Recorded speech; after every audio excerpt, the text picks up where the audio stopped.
नमस्कार। आइए आज चर्चा करते हैं नाड़ी शोधन प्राणायाम की। साथ ही अनुलोम विलोम और नाड़ी शोधन प्राणायाम में अंतर के बारे में बहुत लोगों को कन्फ्यूज़न होता है, उस पे भी छोटी सी चर्चा करेंगे।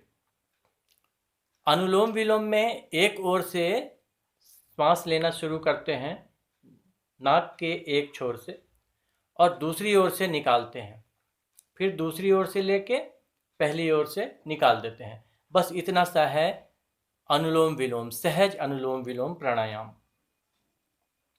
नाड़ी शोधन में इसमें 2 स्टेप और जुड़ जाते हैं। एक तो सांस को लेने के बाद अंदर रोकना और फिर छोड़ देने के बाद बाहर ही रोक के रखना। ठीक है, एक ओर से हमने श्वास ली, सहज रूप से जितनी देर रोक सकते हैं उतनी देर रोके, फिर दूसरी ओर से, इधर से लिए थे तो इस ओर से छोड़े, दाहिनी ओर से छोड़े अगर बाएं से लिए हैं तो। फिर पूरी सांस बाहर निकलने के बाद पेट को अंदर खींचते हुए बिना सांस के थोड़ी देर रखते हैं।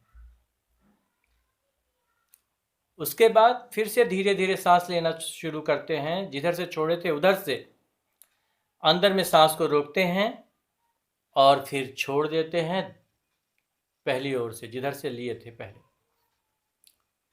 तो उसके बाद छोड़ देने के बाद में फिर से बाहर ही रखना है, सांस को बाहर में ब्लॉक करके रखना है।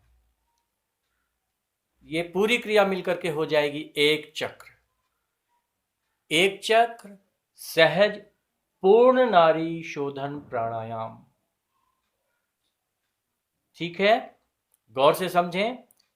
सांस को एक ओर से लेना है, सहज तरीके से अंदर में रोकना है थोड़ी देर, दूसरी ओर से छोड़ना है, बिना सांस के रहना है सहज रूप से ही, फिर से जिधर से छोड़े उधर से लेना है, अंदर में रोकना है सहज तरीके से और पहली ओर से, मतलब जिधर से शुरू किए थे पहली बार, उधर से छोड़ देना है और फिर छोड़ के रहना है बिना सांस के। तो हो जाएगा एक चक्र पूर्ण नाड़ी शोधन प्राणायाम। छोटा सा अंतर था, बहुत जगहों पे अनुलोम विलोम को ही नाड़ी शोधन के नाम से बता दिया जाता है, क्योंकि वो आंशिक रूप से अर्ध नाड़ी शोधन का काम करता भी है।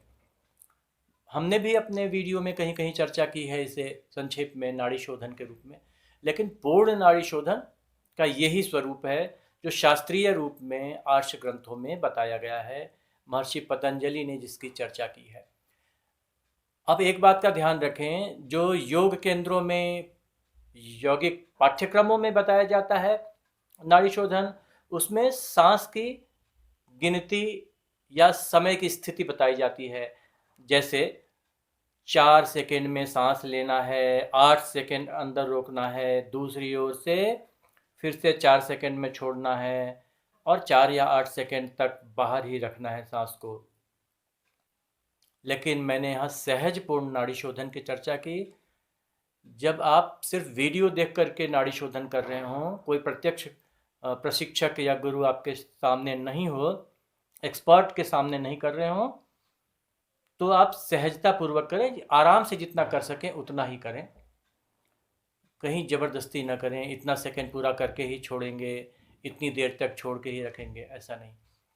और ये क्रियाएं पूरी होती हैं पूरक से, मतलब सांस लेना, कुंभक अंदर में सांस रोकना, रेचक सांस को बाहर ही छोड़ना, और शून्यक अर्थात बिना सांस के पेट को अंदर खींच के रखना, फेफड़े को खाली रखना बिना सांस के।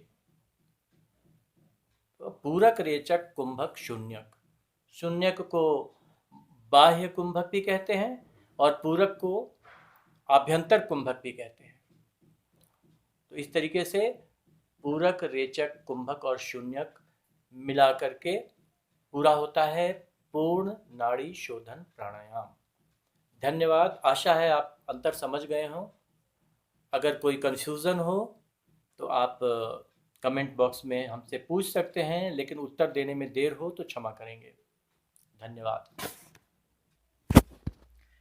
हाँ, एक बात और, मैंने यहाँ कोई फ़ायदों की चर्चा नहीं की, किसी प्रकार के फ़ायदे की चर्चा नहीं की, इसका क्या फ़ायदा है। वो हमने छोड़ा है आपके योग गुरु के लिए, आपके वैद्य के लिए, आप जिसके मार्गदर्शन में सीख रहे हों। अन्यथा आपने जहाँ से प्रेरणा ली हो इस प्राणायाम को करने की, सामान्य रूप से नाड़ियों की शुद्धि के लिए, शरीर की सबलता के लिए, नस नाड़ियों को ठीक रखने के लिए किया जाता है। विस्तार से चर्चा आप अपने एक्सपर्ट से पूछ कर करें, वो ज़्यादा अच्छा होगा।